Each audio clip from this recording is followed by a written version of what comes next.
Did Hollywood's brightest stars really die the way the public was told? Behind the red carpets, studio smiles, and carefully polished headlines, some celebrity deaths ended inside autopsy rooms, coroner files, and forensic notes that told a far colder story. Tonight, we're opening 15 old Hollywood death reports where the official explanation was only the beginning, and in some cases, the details left behind more questions than answers. Dorothy Dandridge. A broken foot, a locked room, and two different explanations turned Dorothy Dandridge's final hours into one of Hollywood's saddest forensic puzzles. She had been a trailblazer, a woman who broke barriers in an industry that punished her for daring to be elegant, talented, and impossible to ignore. But when she was found dead at only 42, the public story was not clean or simple. Early conclusions pointed toward a rare fat embolism, possibly linked to a foot injury she had suffered days earlier. Then the toxicology picture shifted the case toward acute drug intoxication, involving the antidepressant tofranil. That conflict gave her death a strange, haunting ambiguity. Was it a medical accident, a drug-related tragedy, or the collapse of a woman who had carried too much for too long? The forensic record did not give Hollywood a glamorous ending. It gave something harsher, a final chapter shaped by pain, isolation, and a career that deserved far more protection than it ever received. William Desmond Taylor. Before Hollywood learned how to bury scandals, William Desmond Taylor's murder taught the studios how dangerous the truth could be. He was not just a director, he was a symbol of early Hollywood respectability at a time when the film industry was desperate to look clean, moral, and civilized. Then he was found dead, shot in the back, and suddenly the glamorous young movie capital looked like a crime scene. The autopsy showed internal hemorrhage from a small-caliber gunshot wound. But what happened around the body became almost as important as the death itself. Reports claimed studio figures arrived before police, removed or destroyed private materials, and helped contaminate the scene before investigators could properly secure it. That one decision poisoned the case forever. The medical finding was clear enough. Taylor had been murdered. But the bigger secret was institutional. Hollywood did not just lose a director that day. It revealed how quickly image could become more important than justice. Errol Flynn. Errol Flynn spent his life selling the fantasy of the indestructible man. Then the autopsy showed what the fantasy had cost him. On screen, he was the sword-swinging rogue, the laughing adventurer, the handsome rebel who seemed built to survive anything. Off-screen, his body was keeping a much darker account. When Flynn died at only 50, the official cause was a heart attack, but the forensic details told a wider story of collapse. His liver showed severe damage, his arteries showed advanced disease. His body, according to grim descriptions often repeated after his death, seemed far older than his actual years. That is what makes Flynn's report so tragic. It did not reveal a single shocking event. It revealed a lifetime of damage, written organ by organ. Hollywood had sold him as a man who could never be slowed down. The coroner's room told the opposite story. The legend had been burning through himself for years. Judy Garland. Judy Garland's death was not the simple Hollywood overdose story people wanted it to be. And that is what makes it even sadder. For decades, Garland had been pushed, praised, controlled, exhausted, and medicated by the machinery that made her famous. When she died in London at 47, the official finding was an accidental barbiturate overdose. But the most important detail was the absence of clear suicidal intent. The coroner's conclusion suggested misadventure, not a planned goodbye. That difference matters. It turns the story away from scandal and toward something more haunting. A woman whose body had been trained for years to depend on pills just to sleep, perform, travel, and survive. The forensic picture was not about one dramatic decision.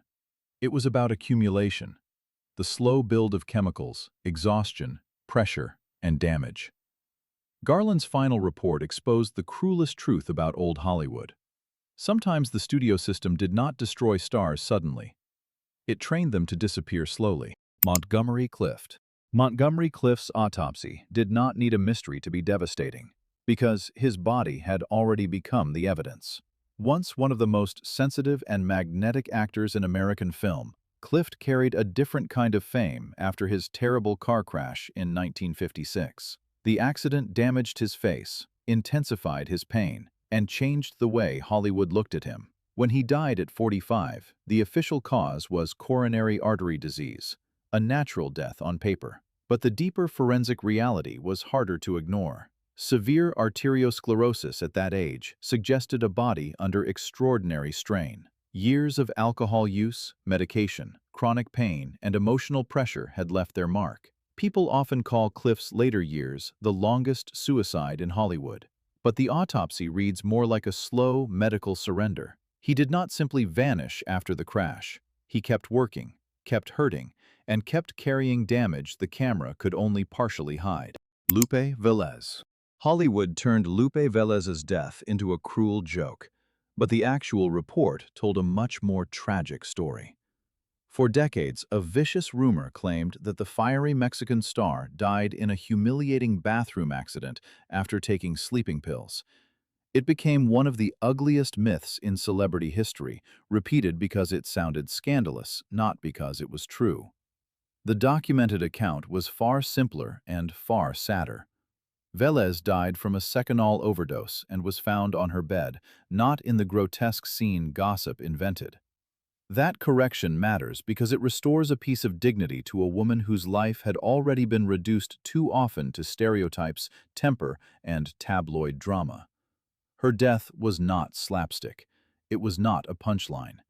It was the final act of a woman under emotional pressure, romantic turmoil, and public scrutiny. The real forensic secret was not how bizarre her death was. It was how cruelly Hollywood rewrote it afterward. Jean Harlow. Jean Harlow was only 26, but her autopsy carried the weight of a medical tragedy Hollywood could not turn into glamour. She had been the original platinum bombshell, a star whose image was all brightness, speed, beauty, and danger. Then her body began failing in ways the studio machine could not control. Her official cause of death was uremic poisoning from kidney failure. And for years, rumors circled around whether religious beliefs or delayed treatment had doomed her. But the deeper medical context points toward long-standing kidney damage, often linked in later discussions to childhood illness. In the medical world of the 1930s, there were limits no amount of fame could break. No miracle drug, no studio doctor, no publicity department could reverse what was happening inside her. That is what makes Harlow's case so haunting. Her public image was modern, electric, almost unreal. Her death was brutally human, a young woman losing a battle that medicine had not yet learned how to win. Sal Mineo. Sal Mineo's death was so sudden that rumors rushed in before the facts could catch up. He had been a teenage icon in Rebel Without a Cause, the vulnerable outsider whose screen presence helped define youthful pain in the 1950s. By 1976, he was rebuilding his career, working on stage, and trying to move beyond the shadow of early fame. Then, outside his apartment, he was stabbed once in the chest. The autopsy showed the wound pierced his heart, causing rapid internal bleeding. That detail shut down some of the early rumors, including false whispers about drugs or a hidden scandal. The truth was more direct and more brutal. One violent encounter ended a life that still had momentum. Mineo's forensic report did not reveal decadence or self-destruction. It revealed vulnerability. A star who had spent his career playing wounded young men became, in the end, the victim of a random act that felt terrifyingly ordinary. Dekker. Albert Dekker's death sounded so strange that even Hollywood's most seasoned scandal watchers did not know what to do with it. He had been a respected character actor and a former politician, a man with a serious public image. Then he was found dead in a scene so bizarre that the details became inseparable from the case. The official ruling was accidental asphyxiation, with investigators concluding there was no clear evidence of foul play. But the circumstances, restraints, markings on the body, and an intensely private setting created a cloud of speculation that never fully disappeared. This is the kind of case where the script must be careful because the facts are already disturbing enough without adding exaggeration. Dekker's death exposed something old Hollywood often tried to hide. Private lives could be complicated. risky, and impossible to explain neatly after death. The official report gave a cause. It did not give comfort, and it certainly did not give closure. Thelma Todd. Thelma Todd was found in a car, but the real mystery was whether the car was the whole story. She was one of comedy's brightest faces, a blonde star with timing, charm, and a screen presence that seemed effortless. Then she was discovered dead in a garage, inside her vehicle, with carbon monoxide poisoning listed as the official cause. On paper, that sounds simple, but the case quickly grew darker. Alcohol was found in her system, and certain physical findings, including bruising and injuries discussed in later accounts, fueled suspicion that she may have been unconscious or harmed before the poisoning. Was it an accident? A suicide? Something worse? Investigators never delivered the kind of answer that killed the speculation. Todd's death became a perfect Hollywood mystery because it combined glamour, nightlife, possible enemies, and forensic uncertainty. The report identified the gas that killed her. It did not fully explain how she reached that garage or why the story still feels unfinished. Bob Crane. Bob Crane's murder was not just shocking because he was famous. It was shocking because the crime scene itself became part of the failure. Known to millions from Hogan's Heroes, Crane carried a cheerful television image that clashed violently with the brutality of his death. He was found beaten to death, with blunt force trauma listed as the cause. Investigators suspected a camera tripod or similar object may have been used. But the forensic nightmare came afterward. The crime scene was not handled with the kind of precision a modern investigation would demand. Potential evidence was compromised, and later DNA efforts could not conclusively resolve the central questions. A suspect was eventually tried and acquitted, leaving the case officially unresolved in the public imagination. Crane's death became a lesson in how badly an investigation can age when the first hours go wrong. The autopsy showed violence. The investigation showed something equally disturbing. Sometimes the evidence does not disappear by itself. People fail it. George Reeves. The death of television's Superman should have been impossible to doubt. But almost immediately, the evidence made people uneasy. George Reeves was officially ruled a suicide after a gunshot wound, yet the case has remained controversial for decades. The problem was not only the conclusion, it was the investigation around it. Questions have long surrounded the handling of the gun, the lack of certain forensic tests, the presence of additional bullet holes, and witness behavior inside the house. None of that proves murder, but it does explain why the official story never fully satisfied the public. Reeves had played a man bullets could not hurt, and that irony made the death even harder for fans to process. But beneath the symbolism was a real man, struggling with career frustration and trapped by the role that made him famous. The forensic shadow around his death left Hollywood with a brutal question. Was this a tragic suicide, or a case closed too quickly? Bruce Lee. Bruce Lee's body became the battlefield for one of the most debated celebrity autopsies in modern entertainment history. He was only 32, impossibly fit, globally famous, and seemingly built from pure discipline. Then he collapsed and died, with the official cause listed as cerebral edema, swelling of the brain. The autopsy noted that his brain had swollen beyond normal weight, and the death was linked to a possible reaction to medication. But because Bruce Lee was Bruce Lee, the explanation never stopped there. Over the years, theories have ranged from heat stroke to water imbalance to rare medical reactions, each trying to explain how someone so physically extraordinary could die so suddenly. The tragedy of Lee's report is that it broke the illusion of invincibility. His films made him look beyond human limits, but the autopsy revealed a frighteningly human truth. Sometimes the body's most dangerous crisis happens silently, internally, and with almost no warning. Natalie Wood.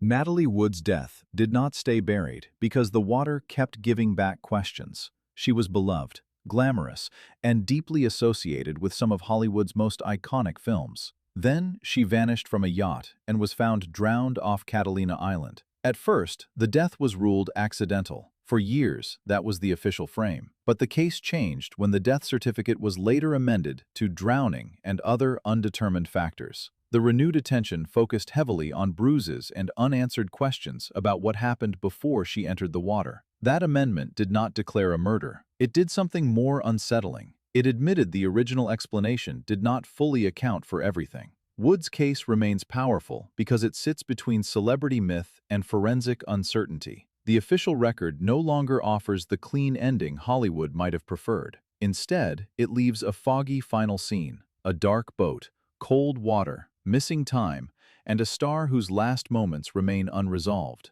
Marilyn Monroe.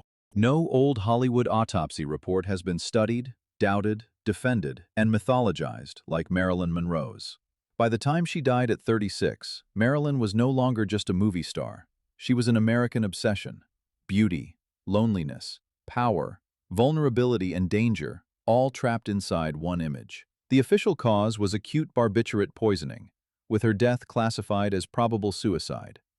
But the forensic details became the foundation for decades of conspiracy theories. Reports discussed high levels of drugs in her system, while the lack of pill residue in her stomach became one of the most debated details in the case.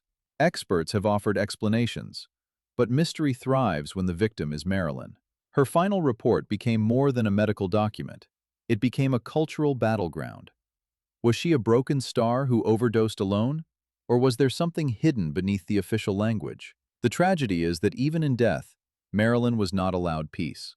Hollywood kept turning her into a question mark. Behind every glamorous photograph was a body that could break, a private life that could collapse, and a final report no studio could fully control. These autopsy and coroner files did not just reveal how stars died, they exposed what fame had hidden.